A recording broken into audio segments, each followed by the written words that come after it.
What's going on, everybody? It is Destroy here from Astro DFS, bringing you a going over tight end video. Tight ends, I think, is kind of interesting this week, just based off of prices and prices of other people. Mostly just because running backs. There's only a few cheap running backs that you can really go for in cash, so you probably have to pay up, which means tight end you're more than likely paying down. So yeah, let's just go over tight ends. Like I said, every position we go over, uh, just based on injuries, things could change. If you want to find out the final lines, I'll probably do videos Saturday and Sunday going over some line strategies and who to target.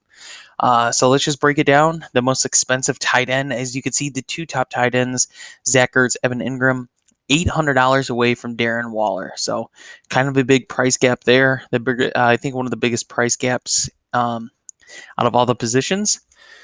So Zach Ertz obviously playing the Jets. I don't know. Like I said, Jets healthy scare me. They don't scare a lot of people, but they scare me just because I see their potential. They also have a good defensive coordinator. I don't think Mosley is going to play, so that kind of opens up Ertz. And Deshaun Jackson is out. So Ertz and Jeffrey are probably going to be two of the top targeted guys. And I don't think Philly's going to run the ball as much this game. So Zach Ertz, 6,000. He is due for a touchdown. Like, he really is. You could see his targets. He got 7 targets week 2 against Atlanta. He had 16, but he only caught 8 of them. He has yet to score. He's got to be due. I'm not necessarily high on him this week. There's a couple other tight ends that I love that are way cheaper. But yeah, you can take him if you think he's going to get that touchdown finally. Darnold's ruled out now, so I don't like the Jets as defense as much. Plus, Mosley is out. So I'm leaning towards more Philly here, but like I said, just too expensive at 6,000 for me to go on him. Evan Ingram, I think, is in one of the best positions here. Atlanta week 1, Austin Hooper had a decent game against Minnesota, and I think Evan Ingram has a good matchup here. Like I said, it's really too confusing between Shepard and Tate of who's playing where. I think the only thing that's solid is Evan Ingram, and he's getting targets, he gets yards, he gets touchdowns. There's not a lot to pick at him for, but 5,800, I'm definitely going Ingram over Ertz though. If I'm paying up for a tight end, Darren Waller, I'm not picking anybody from Oakland against my Bears. Just not going to happen. Darren Waller is probably going to be the most targeted guy for Oakland. He's going to get the receptions. He's going to get targets. He's going to get yards. If he gets touchdowns, that's beyond me. Oakland is hurt. They're playing overseas, and they're playing against a Khalil Mack who just wants to destroy Oakland. He does, and I'm not picking anybody from Oakland. Definitely fading Waller here. Andrews is questionable. I believe it's his foot still. He's limited. He does fight through injuries, so expect him to play, especially against this divisional game. Pittsburgh's 50-50 on tight ends. They really are. I'm not too big on Andrews here. He did have 2 slower weeks. He has got touchdowns 3 out of 4 games. The game that scares me a little bit is the KC game, but they had to keep up with Kansas City, so they had to throw the ball a lot more to the receivers, plus Jackson ran a little more there. But him being hurt, I don't think they're going to try to get him in as much as they'd like to, so they don't screw up that injury worse. Austin Hooper playing Houston, he's just going to continue to do what he's been doing. The offense targets Hooper. I believe its offensive coordinator just loves Austin Hooper this year. He's second in targets and receptions behind Julio Jones on that offense, which is honestly weird, just because you have Calvin Ridley and Sanu behind Jones, but you can honestly see it, and I think Atlanta's trusting their tight ends more. Definitely going to have to pass. I think this is going to be a good showdown between Watson and Matt Ryan. So Hooper's a really good play here at 4,500. Houston does lock down tight ends a little more, but like I said, if it's a passing game and all that star wide receiver talent they have at receiver, I think helps Hooper as far as getting a little more looks. Being open because they have to protect those wide receivers, because if they don't, Calvin Ridley and Julio Jones are going to light up that Houston defense. It's not a terrible play at 4,500, but probably one of my favorite plays, and in all honesty, is Jimmy Graham here playing against Dallas. Yeah, so perfect play for me, just because like Devontae Adams is out. They're going to have to throw it to Jimmy Graham in the end zone. If they're thrown to anybody, it's going to be Jimmy Graham. That's why I like it. I think Green Bay is going to put some points up on the board. If they are, like I said, Jimmy Graham, Devontae Adams is out, so his targets, receptions go to other people. Allison has yet to prove himself this year. Scaling has shown that he has really good potential, being the number one receiver for Green Bay, not being a number one receiver in the league, but for Green Bay, I could see it. But Jimmy Graham's his upside this week is really, really good. You could see last week when Devontae Adams got shaken up, and in a passing shootout, Jimmy Graham had a good game. In all honesty, Green Bay's played three really tough defenses. They played Chicago's tough defense, Minnesota's tough defense, and Denver's tough defense. And they've held their own. As you can see, 3-1. Philly last week, just Philly played phenomenal. But yeah, 4,300. I think he's perfectly priced, perfect for the tight end position, and has so much upside. 4,300. Jimmy Graham is definitely my favorite tight end this week. Greg Olsen, 4,000 against Jacksonville. Because I don't really like this matchup, just because Allen did not have a good game last week, and it shows. Greg Olsen was targeted 4 times against Houston. Houston has a good defense, but Greg Olsen is not a tight end that should only be targeted 4 times. Jacksonville has a good defense. I don't believe Jalen Ramsey is playing, which opens up my likeness for Carolina players. And Greg Olsen's the most targeted receiver besides McCaffrey on that offense. So definitely liking Greg Olsen at 4,000. I think he's due for another bounce back game. OJ Howard, I can honestly see having a good game. Has yet to score a touchdown, just like Zach Ertz. Everyone's been talking about him. They said they're going to get him in the offense. I think they're going to get him in the offense this week. They are not going to score 55 points this week against New Orleans. They're not. They might score 30 to 40. They're not scoring 55, which means they're going to have to rely on O.J. Howard a little more. And plus, I don't believe they're going to be able to run the ball as much as they have. They're still going to run the ball, just try to get that offense 50-50, but O.J. Howard's in a perfect spot here to have a really good bounce-back game.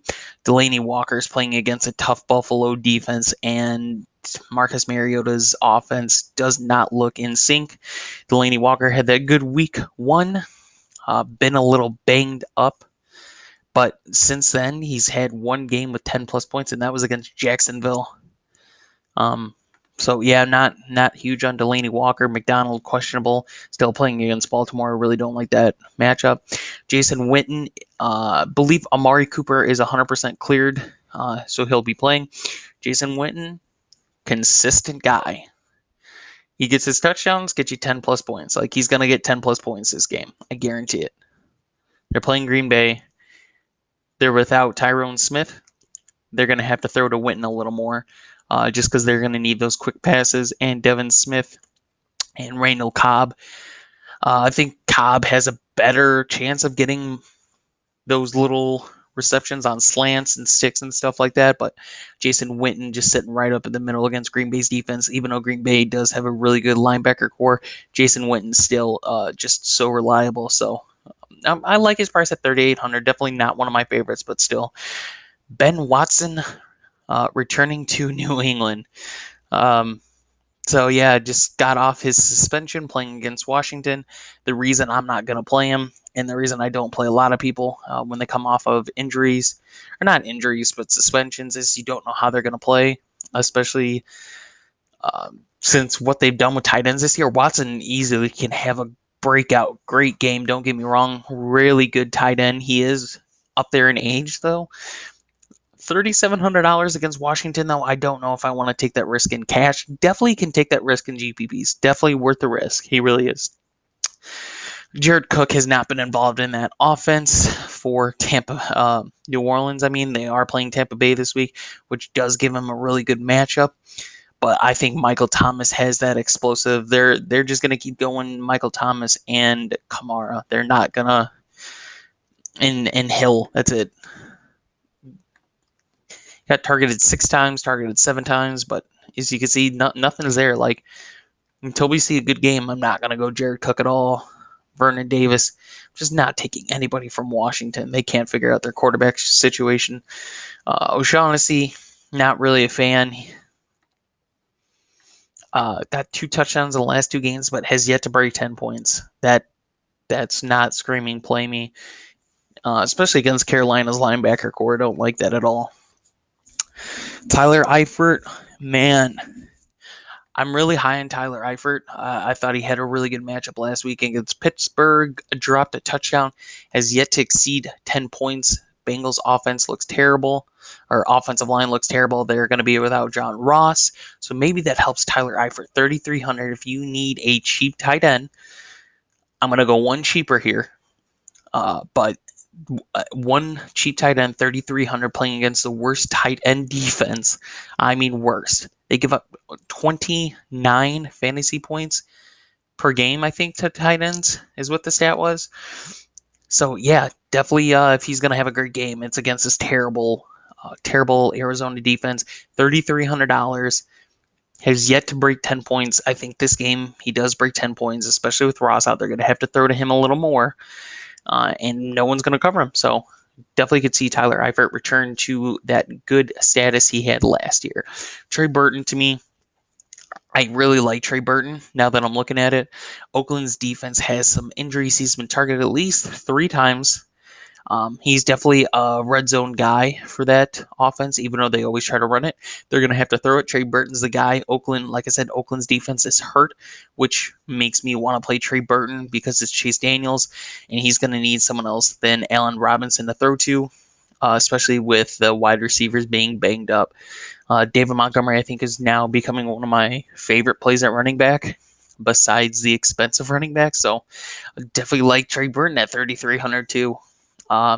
Hurts for Baltimore, no interest there at all. Atkins, you could put interest in, but he had one good game. The other 3 weren't. And you have to rely that they're not going to go Will Fuller, which I think they are a lot more this week, or bring in Kiki Kute in that offense. So I don't really like his matchup at 3,200. So there's only 2 more guys I'm going to talk about here really quick. Dawson Knox of Tennessee, Buffalo, playing Tennessee, $3,100. And this is why I like him at $3,100. The week with Josh Allen, he liked some Dawson Knox there. Got 67 yards and a touchdown. Last week, 3 for 3, 58, 8.8. Guess what? He's 3,100. They're playing a Tennessee defense. That is pretty, doesn't allow a lot of points, but they allow some yards, which is nice because as long as people can get receptions, yards, that helps. Touchdowns is just a really, really big bonus, I don't know. We can look really quick at his status and see if they've said anything.